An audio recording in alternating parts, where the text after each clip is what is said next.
Бұл бейнеде Google дискінің мүмкіндіктері мен оны сабақта және жұмыста қалай тиімді қолдануға болатынын қарастырамыз.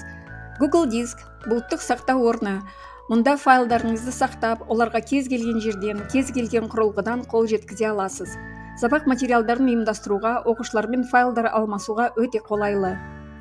Google дискке кіру үшін алдымен Google аккаунтыңызға кіріңіз. Содан кейін Google қосымшаларының арасынан диск белгішесін басыңыз. Жаңа файл немесе папка жасау үшін жаңа батырмасын басып, қажетті опцияны таңдаңыз.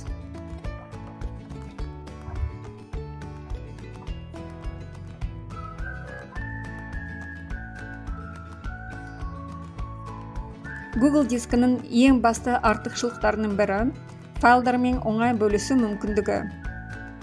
Бөлісу үшін бөлісу батырмасын басыңыз.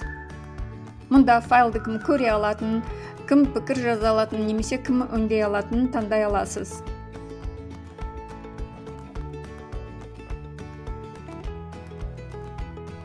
Сіз және сіздің әріптестеріңіз немесе оқушыларыңыз бір файлда бір уақытта жұмыс істей аласыз. Әрбір өзгеріс автоматты түрде сақталады.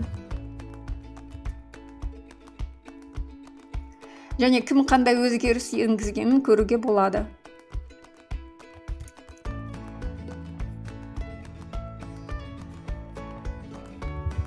Google дискіні ұялы телефонда пайдалану үшін Google диск қолданбасын Play Market немесе App Store'дан жүктеп алыңыз. Қосу батырмасын басып, файлдарды жүктеп салуға болады телефоннан.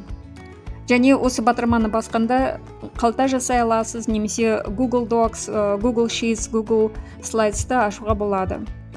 Файлдардың қасында 3 нүктені басып, бөлісу опциясын таңдауға болады.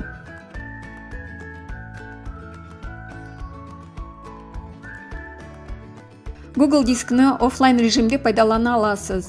Маңызды құжаттарды офлайнға сақтап, интернетсіз де оқи аласыз. Google диск мұғалімдер үшін керемет құрал. Ол сіздің сабақ материалдарыңызды сақтап қана қоймай, оларды оңай ұйымдастырып, әріптестеріңізбен және оқушылармен тиімді алмасуға мүмкіндік береді.